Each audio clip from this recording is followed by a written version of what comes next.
Welcome to the Soulful CXO, where we discuss leadership principles, core values, health, wellness, and resiliency. I'm Dr. Rebecca Wynn, the founder and the host of the show. Do you have a topic or guest you would like to be featured on the show? Would you like to be a sponsor? Please reach out to me on LinkedIn or email me at rebecca@soulfulcxo.com. Please go to our partner, Cybersecurity Tribe, for weekly show recaps and other resources. Listen and subscribe on your favorite podcast app. Now sit back and enjoy the show.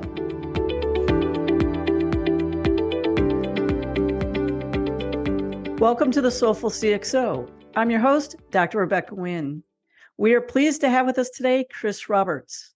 Chris is award-winning, globally renowned CISO at Boom Supersonic.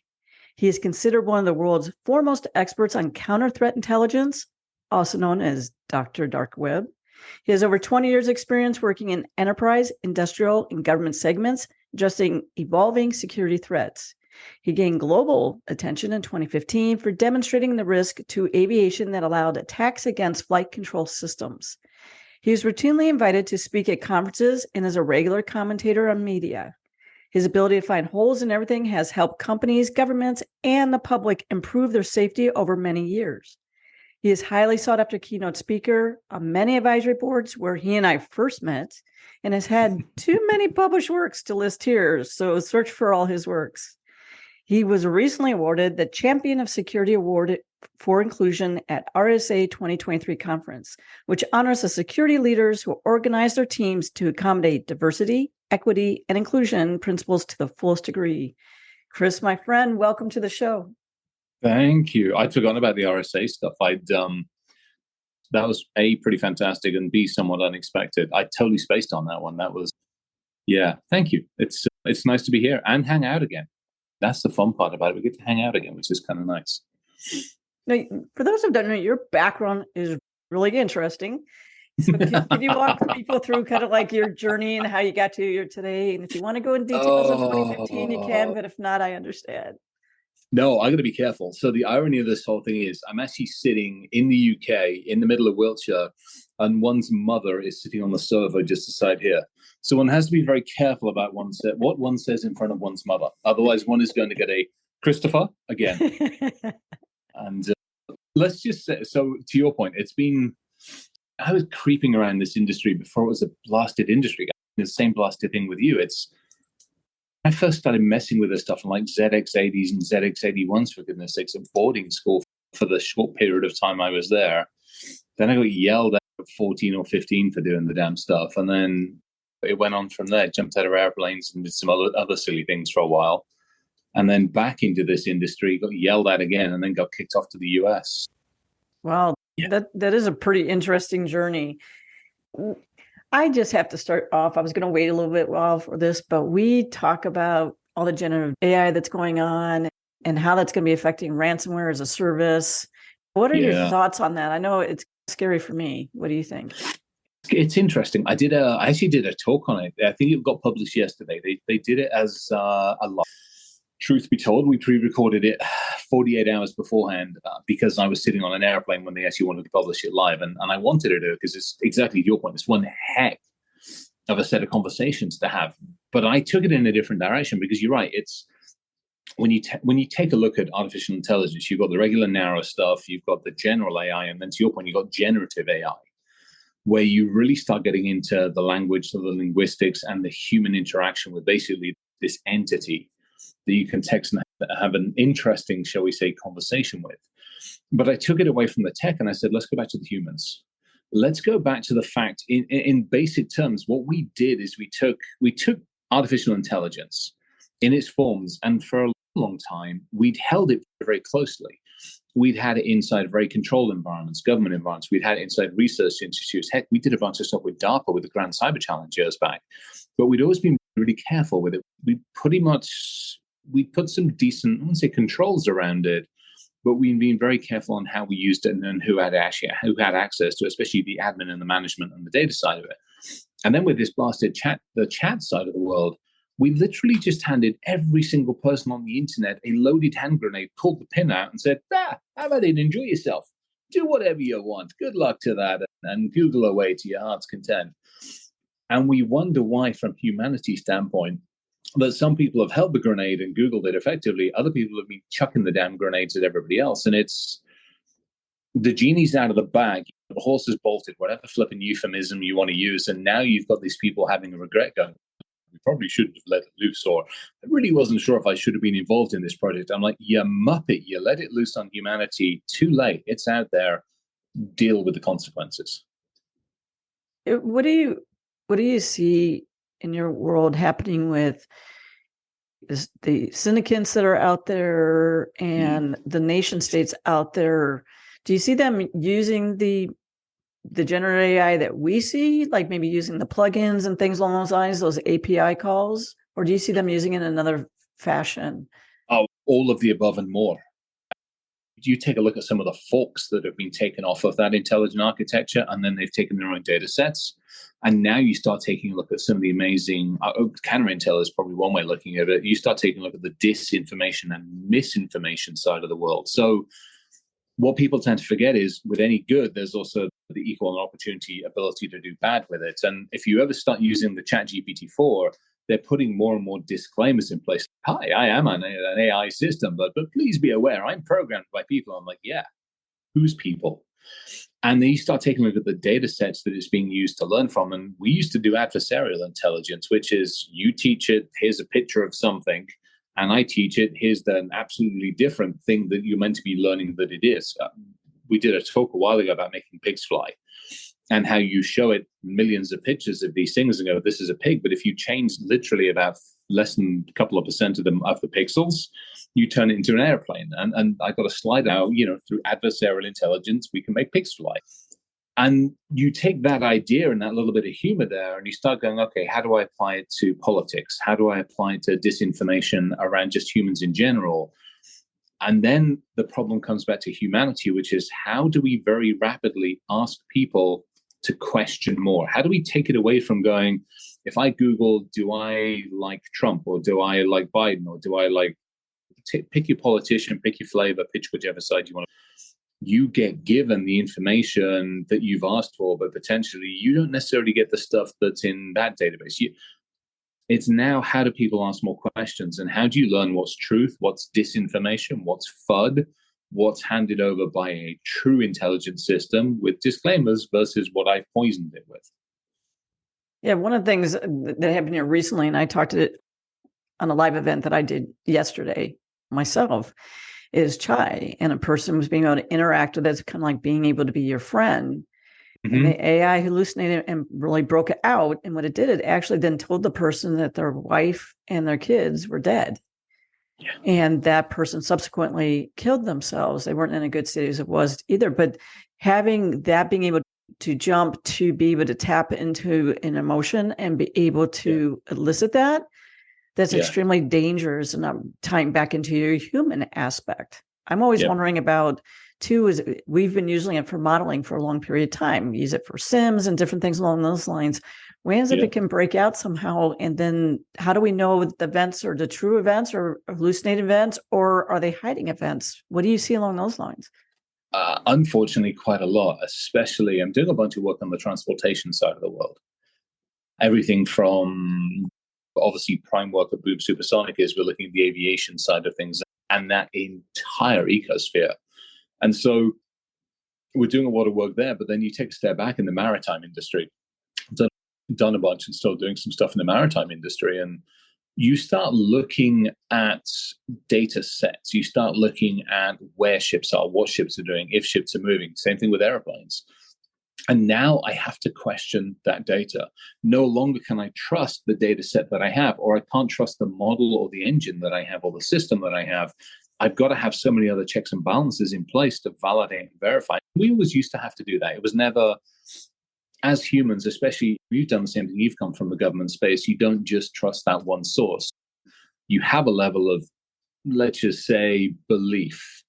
And then you start going, okay, let me try to validate it. Let me try to break it. Let me try to run, I want to say a Turing test on, but it's not far off of it. Let me try to actually put some kind of scientific process around this to see whether it's valid or not. And eventually you come to a conclusion. Well, that's us. We put a pretty rigorous test around these things. I can't expect most people in the street to do that. They're going to trust what they hear. And if what they hear is planes have ended up backing into mountains, or we've lost more people at sea, or a ship has turned upside down, or whatever goes into the news. Perfect example will be the counter-intel stuff that's happening over in Ukraine at the moment. We hear one side from Zelensky, you hear one side from our friend over in Putin's side of the world, and you end up with this, who the hell do I trust? What the heck am I meant to believe? And it's, okay, how many different sources do I have to pull in from? Because I, as a human being, as somebody who actually asks more questions, cannot trust the data that's coming out of maybe the sources. And it gets rough. It's that's us. I don't expect my mother to have to ask the computer 10 different bloody questions to get one set of answers. But that's where we're going with this intelligent architecture.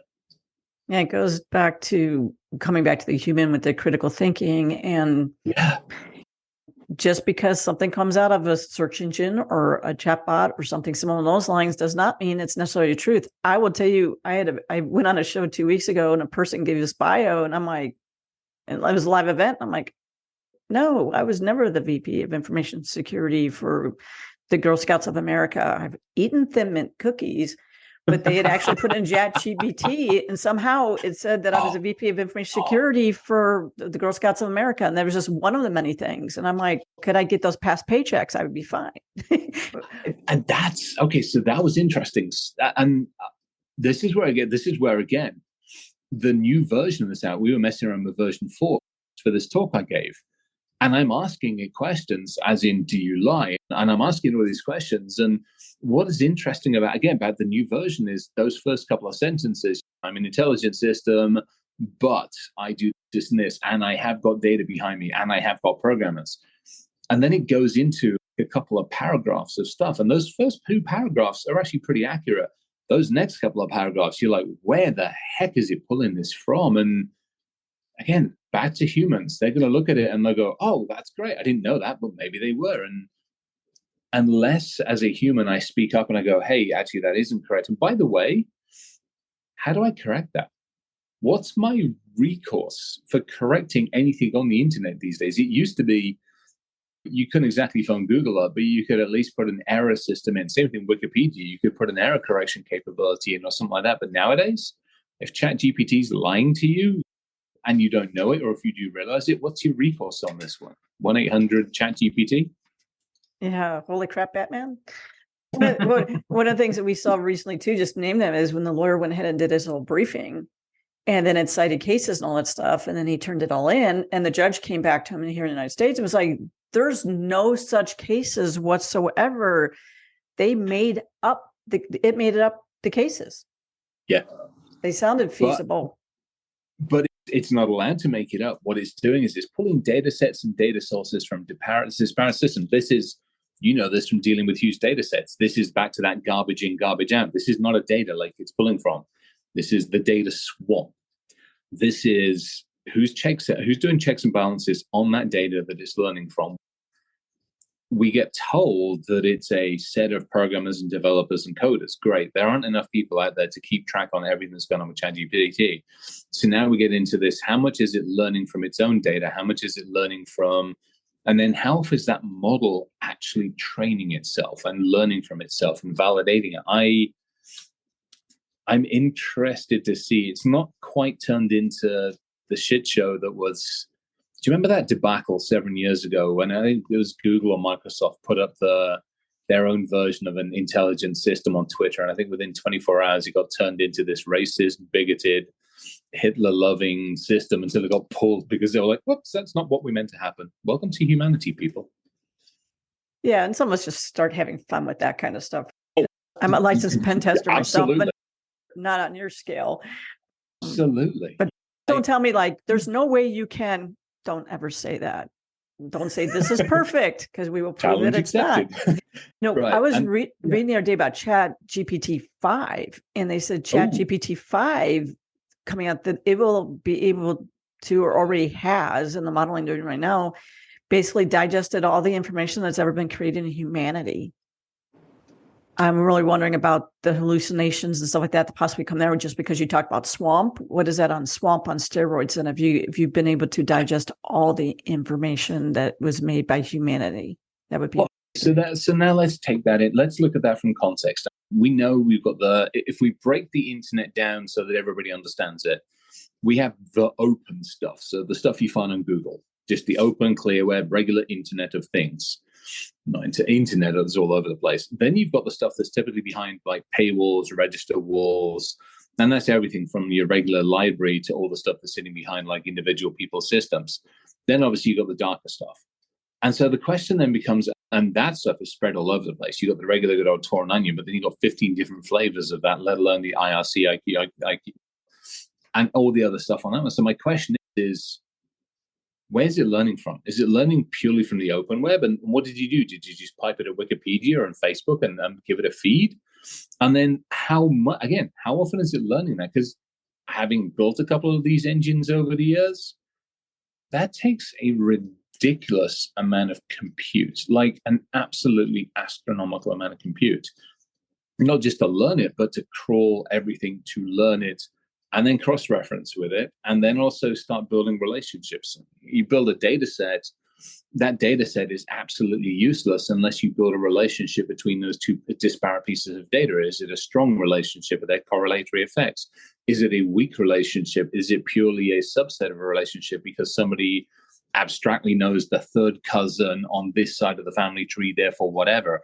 Or are they actually just like this? So that question then becomes in a data standpoint, who built that engine? And then how often is somebody re-looking and re-refreshing and understanding those data sets? And I'd argue it ain't where it needs to be. No, because, the right to be forgotten isn't the right to be forgotten. My friend, Dr. Ann Kabukian, I wish we could opt in, not opt out. But to your earlier point, who is correcting the data and to which bot area, for lack of a better term, is it being corrected? Because they don't correlate per se against each other. So how do you get, if you do inject corporate data or customer data or privacy data or pre-SEC filing data into these systems? As I was telling people, it's like, they're not private. There's nothing private about them. How do you go ahead and how do you sanitize that data back? You don't. We had this conversation inside Boom. We're not blocking because we know blocking tactics very rarely actually work. People find ways around it. So what we're doing is educating, back to that human conversation again. And we've had the conversation with everybody inside Boom to say, look, if you want to know who killed Kennedy or who's got the recipe for Chick-fil-A or any of that stuff, feel free to ask ChatGPT that. Please go ahead, enjoy yourself, have at it. But if you're working on, let's say, fluid modeling for supersonic travel on a front end of a wing, do me a favor, don't ask ChatGPT anything about that, because, once it's out there, it's out there. You ain't pulling that back. We saw that one. Gosh, who was it? There was something that was in the news. Unfortunately, it was another military leak. It's a couple of weeks ago. And it was something got put up and it got pulled down like stupid quickly, but not before it had been reshared like ridiculous amounts of times. We're talking minutes. So, yeah, you type it on a computer, the chances are it's going to end up on the internet somewhere at some point in time. Yeah, right now, the statistics say, and I think they're understated, that 7 to 10% of corporate information is going out into generative AI right now. I think that's probably understated because the other thing is, even if you're watching people on their computer at work, are they pulling it out and doing it on their phone? Are they doing it some other place that you're not watching? Because you can't watch every single system that someone is attempting to touch. No, you can put controls in place, and we've got the standard stuff in place and some data leakage and some other interesting stuff. To your point, no, we're humans. We find ways around things. We still want to do stuff. This iPad is sitting here. I'm sitting at my mother's table, but I can still get to work on it. Now, do I have to go through certain browsers and settings and multi-factor authentication of VPNs? Absolutely. But that's because I'm the CISO there and I'm a little more fanatical, shall we say, is trying to put stuff in place to make sure. But for the most part, I see way too many companies who are like, yeah, here it is. Go on, have at it. And I'm like, oh, that's just all going to end in tears.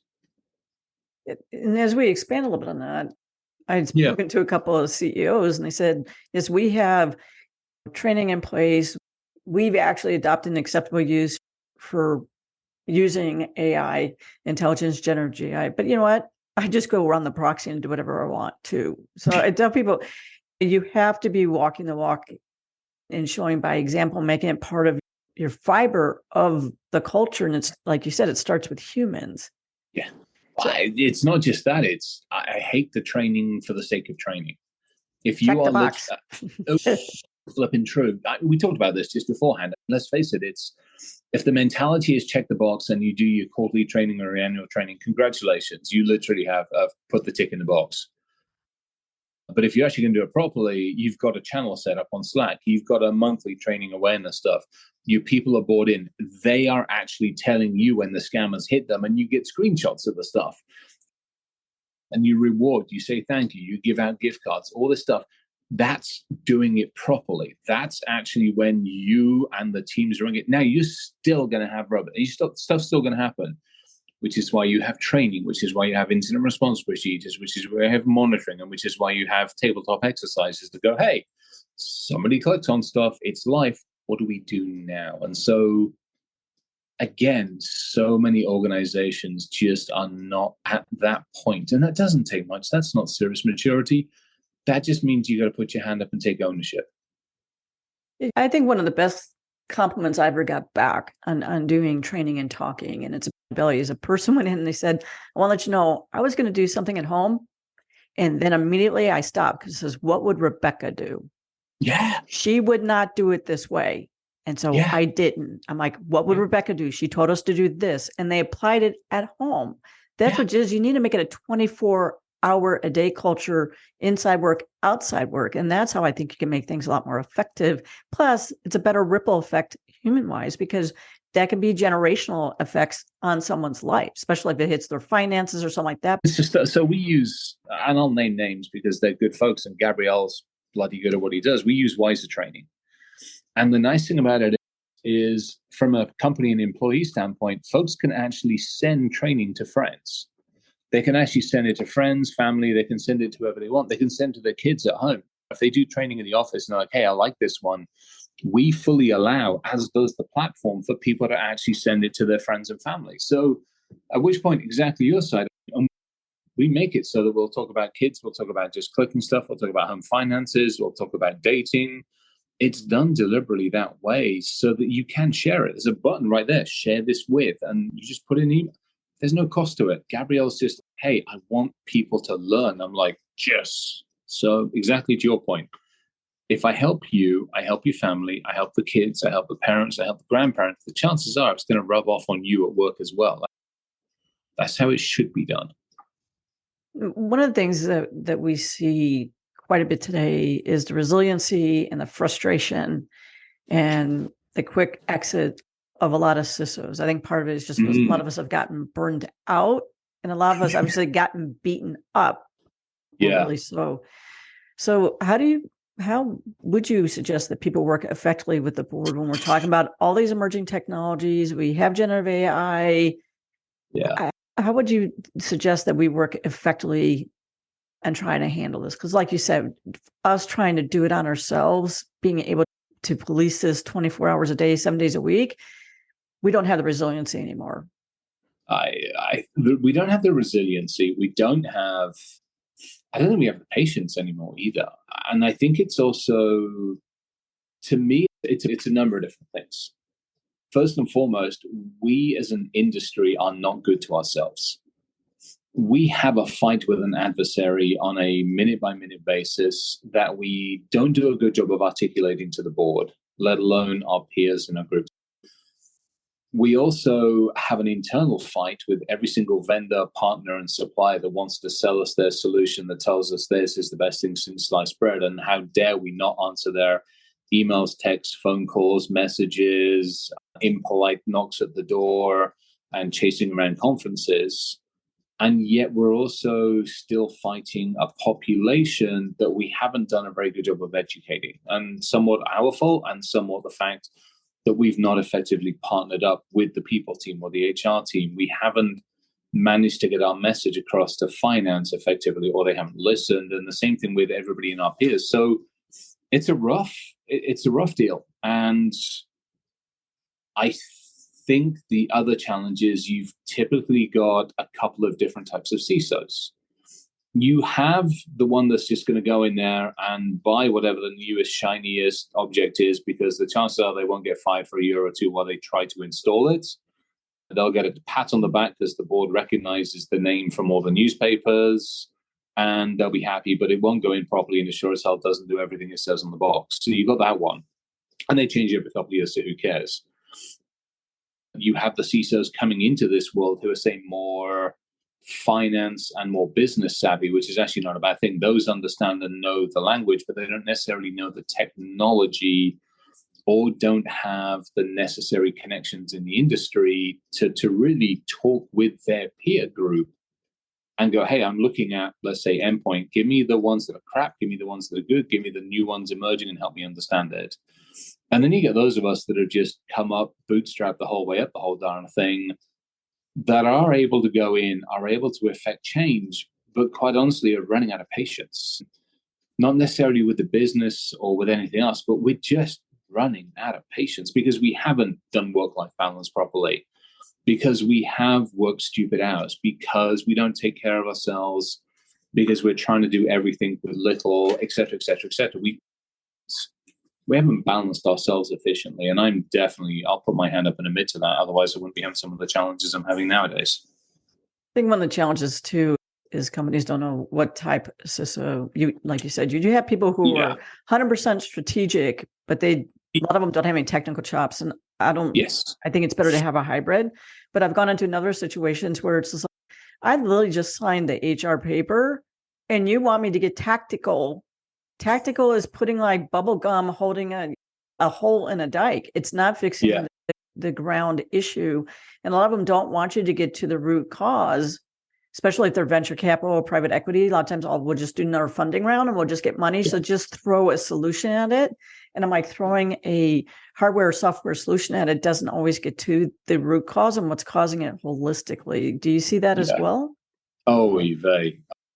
Yeah, I wouldn't say daily, but way too often. And you hit the nail on the head, which is there are so many organizations in the security space which are immature to a point where they are on a round of funding or 2 or 3 or 4, and they just want something to work. Exactly to your point, don't give me a solution, just give me that Band-Aid. And it's a Band-Aid on top of a Band-Aid on top of a Band-Aid. And all of a sudden you're like, hey, you're 6 Band-Aids deep in this.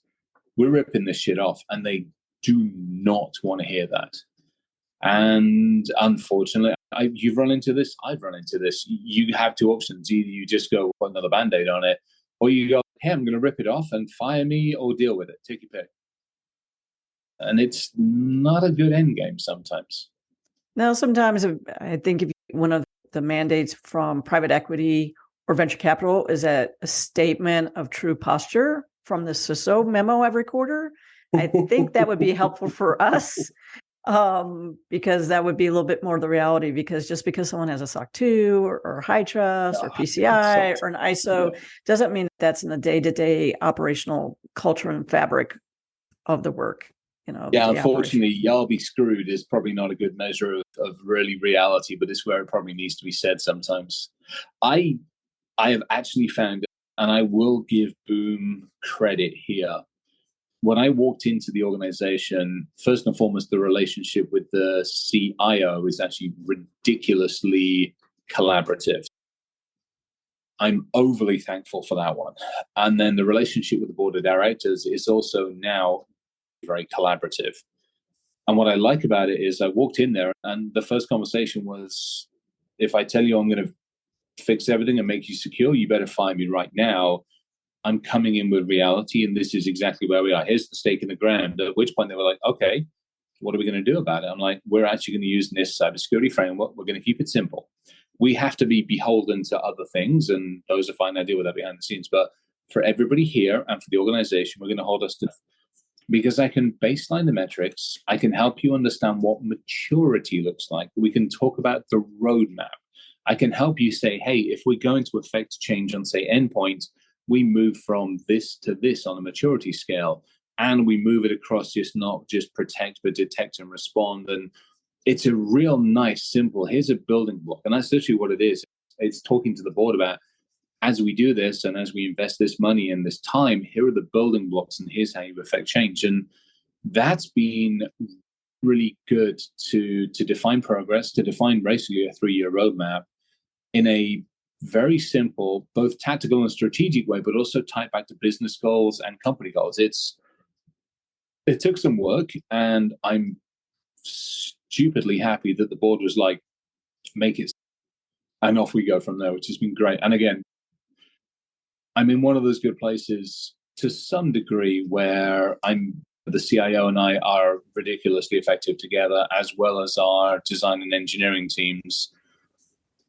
It's the finance stuff has got to be worked with. We're getting there. We'll see where we are on some of that. It's as in anything, it's a challenge, but we'll see. Yeah, it's taken some work, but I'm glad to actually be in that position where we can affect change and demonstrate it too.